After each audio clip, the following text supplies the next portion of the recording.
Okay, so with the B.E.T Awards coming up in the next couple of weeks, I've been looking at the supposed categories and list and the roster of artists, and I do mean that in a positive way, right? Because I think people hear artists, they go, "Who? Lil Wayne." They go to so many different people. And I think looking at the B.E.T Awards and just looking at the category list, and these nominees aren't anything crazy. I think we get a few, but the nominees, the performers, there aren't many. And there aren't many. And so I know this episode is probably going to go out before the B.E.T Awards, and I'm kind of interested, I think, when we talk about the B.E.T Awards and who should win in this category. And I think it's interesting, right? Because it's not necessarily I don't I don't understand this artist. I think though, but it does, and it reflects. It truly does reflect, because I think it's hard for me, and especially when I look at this female R&B top pop artist, and I see people like Coco Jones, and I see people that I've kind of grown to. I don't necessarily say that I've grown to. It's not like I'm saying that I hate that I've seen these people grow up and make albums that I think are amazing. I see you, Coco Jones, right? I think Coco Jones. I'm just looking at this list. And these lists are interesting to me. I think going into this, I wasn't quite sure what I'm expecting. And I'm not even sure that what I'm expecting is going to happen. You know, director of the year. That could go up in the air, right? But it's interesting to me because we have people like Tim's. We have people... And I guess this is probably what people mean when they say at a certain point you go through life and you kind of see something that you weren't expecting, right? And I think that's kind of what I've kind of come to and realize, which it's not that I'm not aware, right? That it seems, and I only say this because I think I've seen Coco Jones in different movies up for certain best actors and stuff like that. But it's weird to live in this kind of world, right? Because we've seen people and artists do what they have done for years on end.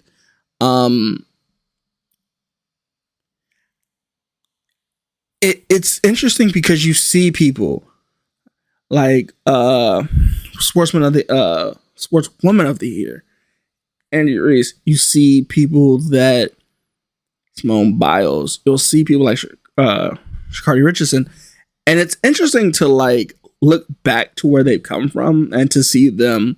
Hey, I was watching them when they were trying to make it into their field, and it's interesting to watch it and to know that the B.E.T Awards has kind of changed it. But back to my original thought process, and this is why scripts take so long for me to write, because my mind is always going, right? And so you'll hear manuscripts of this and manuscripts of that.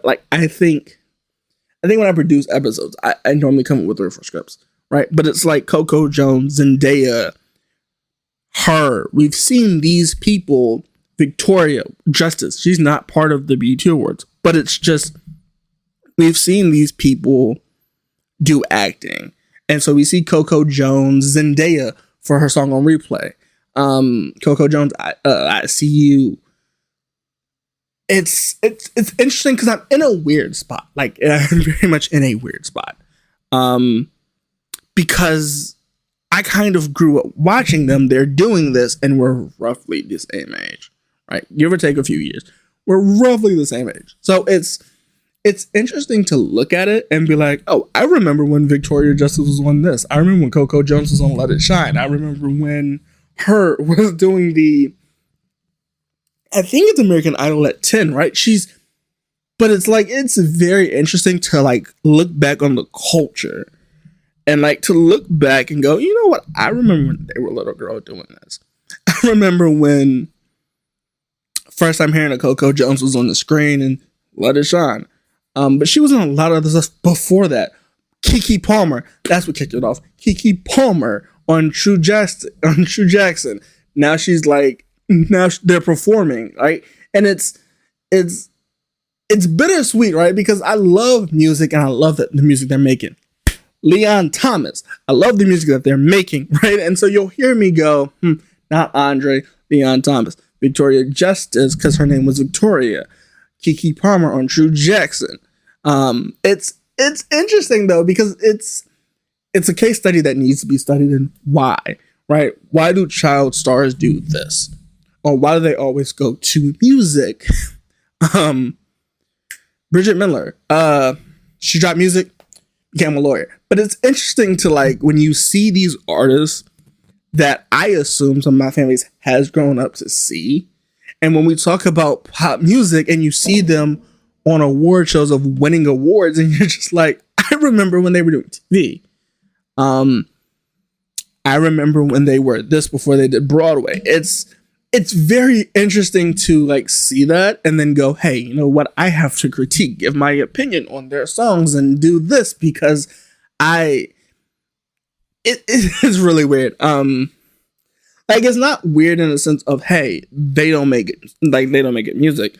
If you want to like a preview of that, Victoria Justice's Raw that I just did a full review on. It's very short, but I did a short review on it, and to some sense, it's something that I do enjoy and I will probably cherish like a couple months down the road after like I've gotten over like that stage think of, hey, you've done this, you've done that, you've done this. It's interesting. And so when people go, hey, why are you so focused on when people became child stars? It's not that I'm focused on it, but it's the fact that I don't know. And I am curious. And so if anyone wants to reach out to me about that, we can have a conversation about that. But it's very interesting to me that a lot of artists or a lot of Disney stars decide to release music to go for the theme songs, and then they make full-on music careers out of it. Coco Jones is a prime example. Keke Palmer, prime example, after her album, which was Libra.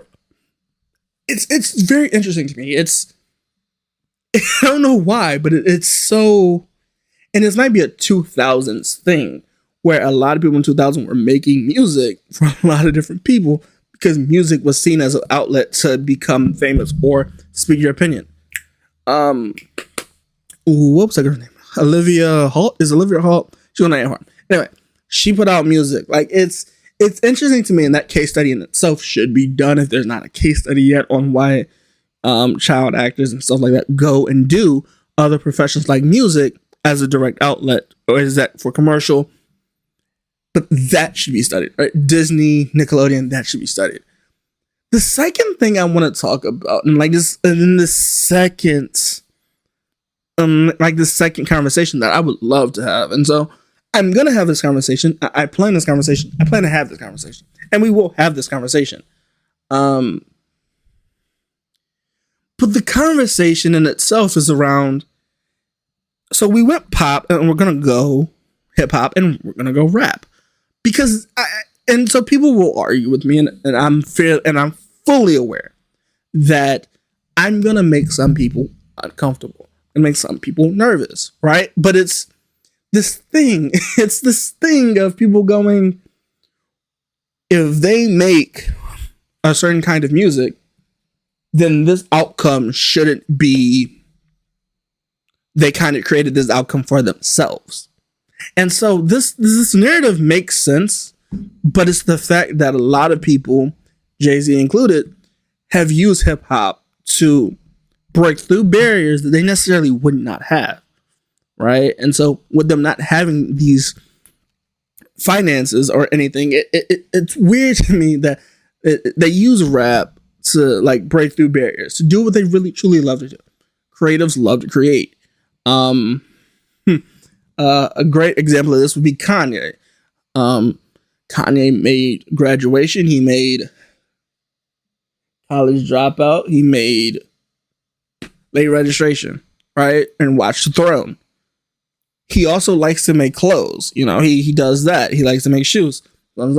People become very creative. And I think that's the thing about it. People go, well, they make so-and-so music. So if they make so-and-so music, I can't expect them to live, right? And it's weird to me because, as I said, music's very subjective. So I can't argue and say, hey, well, if they're living that life, and rapping itself is supposed to be a way that people can express the way that they're living and be true to themselves and basically live their experiences, then I can't be mad that they make the music.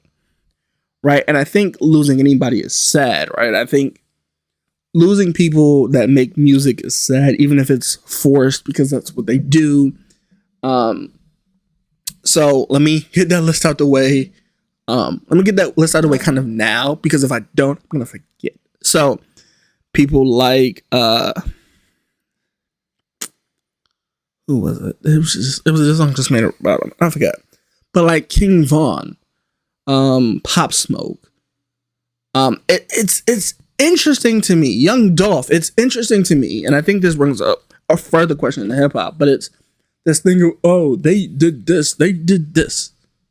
They did this, they were part of All Black, he made this kind of music, so then he should have, I can't be mad that he died, somebody killed him. Okay, but that's like, oh, somebody does this that I don't like, that means they deserve, like, it's very counterintuitive, because if you apply it to anything else, it seems bad. It seems like a bad moral judgment to take, or it just seems like a bad, like, opinion to take. It's weird to me. But also, like, when situations like Young Dolph, R&B, is it R&B rock? It's something. But like situations in where people go back to their old hoods and go back to the old neighborhoods and the old environments, and then they're just trying to do something, right? They're just trying to do something, and we can argue at B.E.T Rock, when you did it, you post a location after you leave. Everyone posts a location after they left the location, which we'll say is common knowledge, but it's not necessarily common knowledge if that's what you're used to. Right? Like if I'm a civilian and I go, hey, I'm with so-and-so, they talk about this, it's not really gun affiliated, then I should have no problem posting my location. And we've seen what happened to B.E.T Rock, right? It's this thing of, well, I'm with so-and-so, so it don't matter. Or I don't, and so this is my thing, and this is kind of my kind of rant, but it's the thing of people going, hey, well, they do this and this, so it doesn't matter. That rule does not include B.E.T Rock. Because B.E.T Rock didn't really rap about that particular, didn't argue about that particular lifestyle. So when he did, it was sad. Young Dolph, he went to go get food. And it's weird to me because people will go, oh, well, he did this. It's weird to me. Because I think, let me start with the premise like that. I think any life that is lost is a sad thing, right? But to go and say, hey, no, they did this kind of music. If they go, I'm ready for it. That's interesting. Like, it's an interesting higher ground to take, and it's weird to take. But I digress. The second conversation I want to have is, why are people not having security? I get it. I get it. I get the idea of wanting to feel normal. I have had that conversation where you're like, hey, I'm big enough. I should be able to walk around and have security. For example, if I'm like J. Cole, and a lot of people said New York, and I'm not dogging anybody. I'm not trying to dog anybody. But like people said, they've seen J. Cole just riding around in a bike, like in a bike in the Bronx and just living his peace, right? And he just acts like no person. And he said it on his like delete later, but he said, I forgot I'm J. Cole. Right? Like sometimes I forget I'm so popular that he can do it, right? But then you have people that need security, right? Like I think it's difficult to like be very protected when you're on a bike as a celebrity, and I think that's not I don't think that's a hard idea to understand, right? But I think it's very hard if you're like Drake. I don't want to bring the big three in here, but it's a conversation which I need to have. Like if you're like Drake, you need security wherever you go. You need security, and that's for many different reasons. A prime example would be, and so let me put this with a disclaimer. I don't know if those people that were trying to trespass on his property were real intruders or an idea that happened to get the news off of this beef. I don't know. Right? I don't want to sit here and say I am the higher authority. I don't. But if Drake was somewhere and somebody wanted to hurt Drake, I'm not saying I do. I don't. But what I'm saying is Drake is not somebody that can just walk around. Cannot walk around without security. I think it brings a hazard. It's New York where Beyonce can't walk around without like scheduling stuff. But it's certain people. It's hard for me to go, hey, I don't see how you don't get security. A prime example where people running the stages at different people's concerts, right? It's unsafe. I wouldn't recommend it. But like it's hard for me to go, hey, Drake can just go where he wants without security. It's a tough concept for me because I think you reach a level of fame and it's very hard for me to go, no one will try to hurt so-and-so because they're big enough where it'll happen. It's difficult for me to go, hey, I don't need security. Right? But at the same time, I get the idea of wanting to feel normal. And yes, I understand that these two normal situations are tragedies. But at the same time, I think this brings in a question. Are rappers that are mainstream rappers, is it a problem if you don't have a lot of security? And I mean, we've seen different scenarios where people don't need it, like J. Cole. Where I'm pretty sure he has security. People probably just don't see it. But it's been known a few times where J. Cole hasn't had security, right? It's my question, and I don't know if I'll get an answer because I think people are like, well, people will be respectful. People won't do anything rash. But I can't say that's true because we've seen situations in which fans go crazy over an artist, try to trample an artist, try to bum rush the stage for an artist. We've seen it. So this concept of this idea of not having security sounds like a bad idea. It does. On its face, it sounds like a bad idea. But at the same time, can we talk about having too much security? I think having too much security, I think you can't have enough of. I think enough security is always great. But can we talk about this other thing? And I've seen it a lot, and I think this, I don't know what to call it yet, but it's this thing where a lot of rappers seem to be getting off of drugs. And in particular, right, I'm going to point out these two people, and I don't know if it's true, right? Because I think Wayne said he made a statement saying he was going to get off of it. Thug, I'm not sure, but I think being locked up has some effect to do with it, and Ghana, right? So we're going to go hypothetically, Wayne was on lean. He said he stopped, and he's gaining weight in places, and people are like, that's not Little Wayne. I don't think people understand. And so I'm going to try to give as much emphasis as I can. But there are a lot of people that aren't able to kick a drug. And when they kick a drug, you end up to add pounds. you tend to add certain pounds to certain areas of your body because you're taking that drug and it was kind of cutting it down. The best way, and I'm not recommending anybody, I'm not recommending anybody like do any drugs. I'm not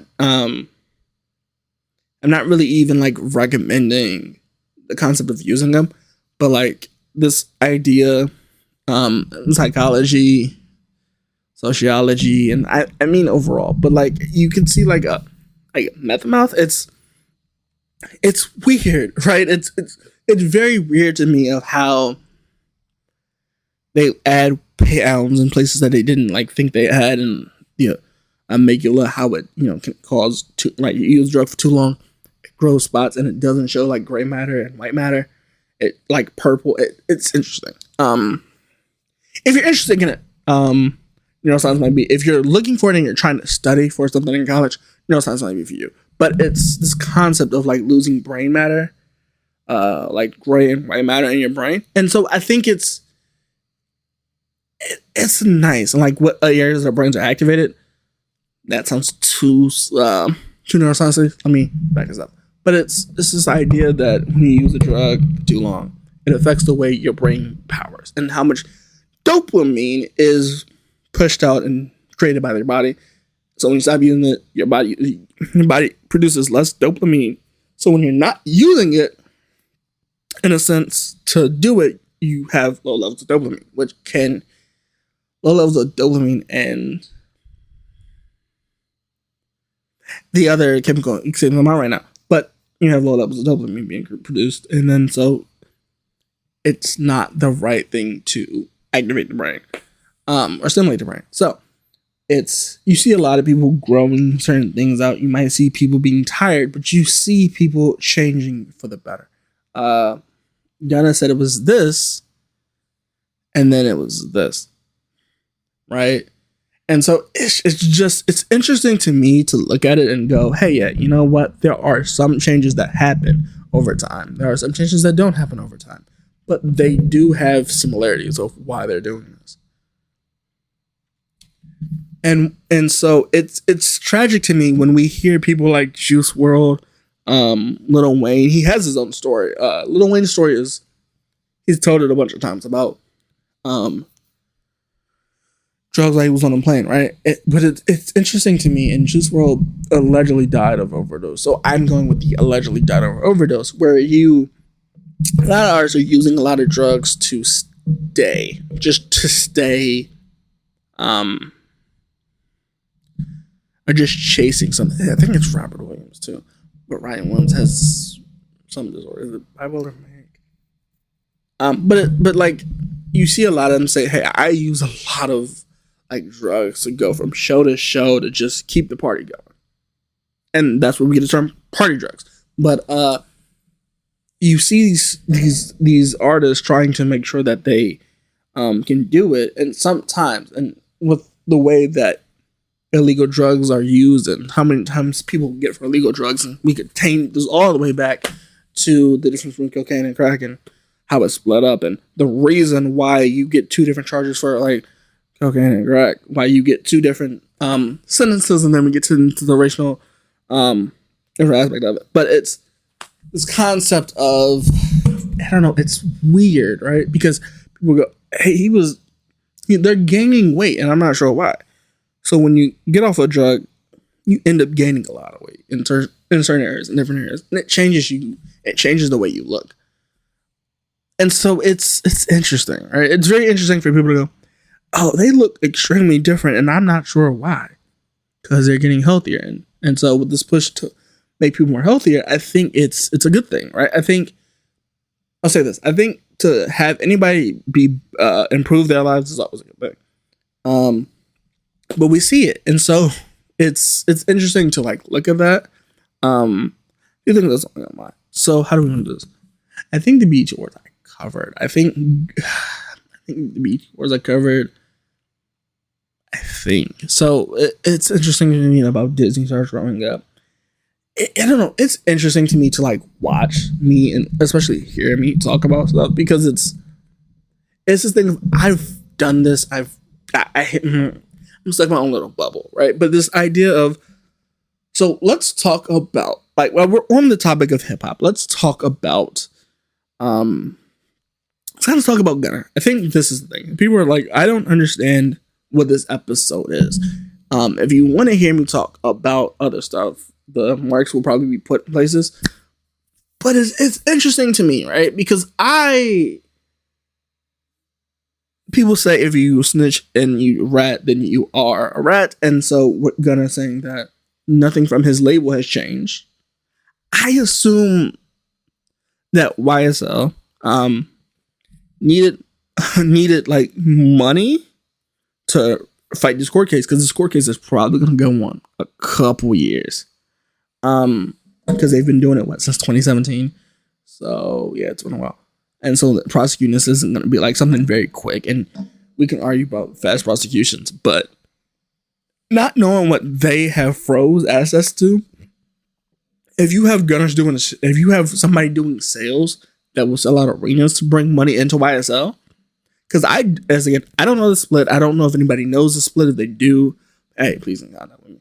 But to have somebody make money for YSL, to have money so that they can fight these lawsuits that are, I don't know, I won't say fruitless. I think this is the thing, and I've said it, and I'll say it as I said if I was talking about Gotti. I think when you get hit with a RICO charge, you kind of know it's coming. And I say that because if your phone is tapped, you kind of hear like the delay in a phone call, something might drop. But if you're not like skilled in it, it's definitely weird. I think like the only thing I can think of, because the RICO law basically is the anti-mob law, which was created to get mobsters because they couldn't charge mobsters directly. But like the RICO, it's weird. Like it's very, I've seen 2 times this RICO charge be used on hip hop artists, and it's weird to me, right? Because it's interesting, right? It's interesting to me because I think if they bring money into YSL, okay, I can't say that's a bad thing because YSL's getting something of that, right? But it does bring up another point, and it's weird because YW Melly and Future and Young Thug are going to run into something that I think everyone's going to run into. It's this thing where they're using, or this policy that hasn't been approved or passed yet, where they want to use your rap lyrics against you in a court of law, which is probably right in that gray line legally. Yeah, let me say, I'm not giving legal advice. Let me stop that. I'm not giving legal advice. But it's an interesting idea to run with. I think if you go, hey, what necessarily am I going to do? Will this shape the way that people do music? Probably. I think if you can have your lyrics used against you in court, I think, we can argue that I think what you say they should be able to use in court. Lifestyle, for example, Melly's case, I think is a prime example. It's weird to me because I didn't think they wouldn't use it, and they did. So I think this is the thing. I think music is gonna have to change if they're gonna use the lyrics against you. Fetty Wap's another example. It's weird to me that it's happening, but it's happening, and so I don't know what music is gonna do in the next 10 years if they're gonna use your lyrics against you. I think a lot of people are gonna lie, and fabricate a lot of things like they have before. But I think we can argue self-snitching. Is it self-snitching that they put it in their rap lyrics? Yes. Do some people take them serious? Yes. Do most people? Probably not. They just like the music. Like I just dance it. I'll give you a beat, dance to it, you'll love it. But I don't know. It's a weird thing, right? Because I think if you can use lyrics, I think a lot of people stop creating music, right? Because it's for expression themselves. And so if you go, hey, we can use this against you in a court of law because you said this on so-and-so tape 5 years ago, right? It becomes, then what can we say? What can we say in music that's acceptable, right? And we can argue about this in the Hollywood, and when Hollywood did it with television, Hollywood kind of like putting rules in for themselves where they had to make sure everything had a label. We've had a label and games soon followed. But I don't know. This is interesting to watch in hip hop because I'm not entirely sure where this goes. I think I think this goes on Reddit, but I'm not entirely sure. I think if you run into this idea of, hey, legacy music against you, you stop making music. But I don't know if anyone's gonna admit. No, they haven't admitted to crimes. I don't know. It's weird to me. I don't know. It's weird to me because can you say I wasn't being serious? But because if a rap artist goes in there and goes, "Hey, I didn't mean none of this. I don't do none of this that I wrote," they lose credibility and then they lose their career. Which okay, but like it's weird to me. And so, will people get ghostwriters? I don't know. And so it's a slippery slope on what's acceptable in hip hop. But I think hip hop is going to have to change in order to be within the law. And I don't know if hip hop is going to do great at that or fail at it, but I think we're seeing this shift now, but I don't know if that shift will last. So with that all being said, I hope you can kind of enjoy this prompt to episode where I kind of talk about a lot of different things. And so with that being said, I think I will definitely see you in the next one. You know what? Actually, I have an idea. Can we talk about men's mental health? I think, and so let me paraphrase this by saying I'm not excluding anybody, but men's mental health. And so with high rates of like suicide of men, and normally, and I mean this vaguely because the statistics on this they vary, because when I hear people say, "Hey, well, men do this," it's interesting to me because I wouldn't say that. I'll say this. I'll say women when they do it. I'll say it when we have like Men's Mental Health Month, and I won't say that it's overshadowed. I think a lot of people, if you're not in circles where mental health is a thing, then you might not feel that way. But during Mental Health Month, there are a lot of clinics, there are a lot of organizations that come out and say, "Hey, we're here to help you, and this is how we do it." And so, while I'll say that there probably isn't like a federal program that is doing this, and people feel underrepresented, it's weird to look at these like statistics and go, "Hey, you know what? We have had a higher case than normal of like men that are struggling with mental health." But I think, and this isn't me like covering men's mental health, but I think a lot of people, especially coming out of something that's 1 in 1,000 years, right? A lot of people have mental health problems, and we're still going through them, right? But I don't think going, "Hey, this is a one-off." What might work for one person might not work for another. Yeah, I don't know, and I mean this in a certain way that I'm not trying to like push my beliefs on anyone, but I think when we talk about these discussions, I think we have to be truthful, right?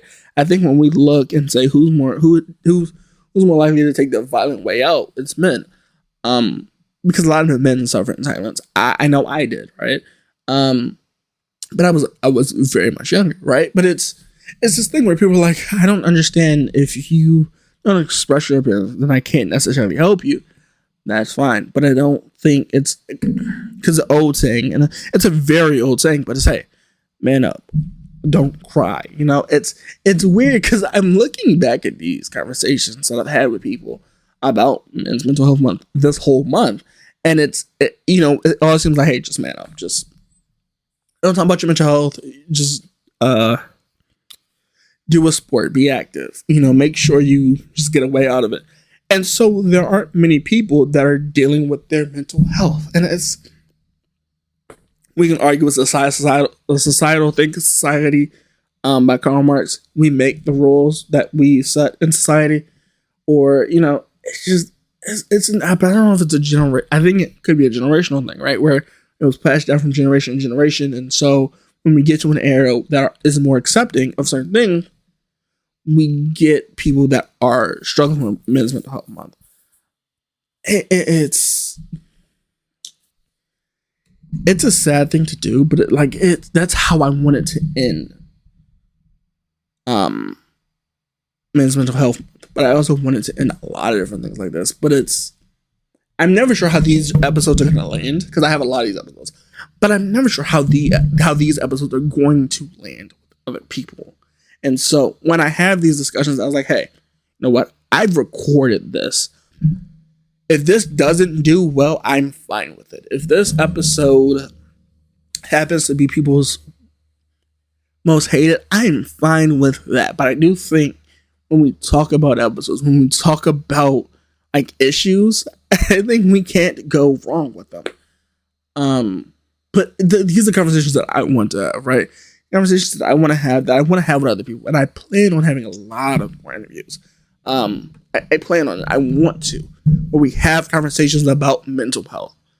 And so, with those being the focus of these interviews, we may barely touch the topic on music. And so, with that being said, like I'm hoping that we can have these conversations. And so, I'm gonna leave my business email if anybody wants to have these conversations. But I do want to preface this by saying, if you send me a business email, try to send it twice, because it may be in my spam, and my spam like deletes right away. But welcome.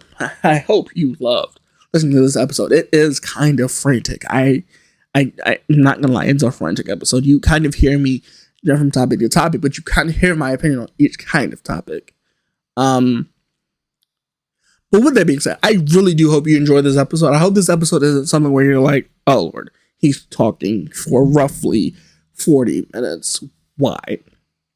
I hope we can have kind of a dialogue, a conversation where we're like, hey, this is a conversation we need to have. So, with that being said, I do hope you enjoyed this episode, and I hope you do listen to another episode on the King CJ Music Podcast.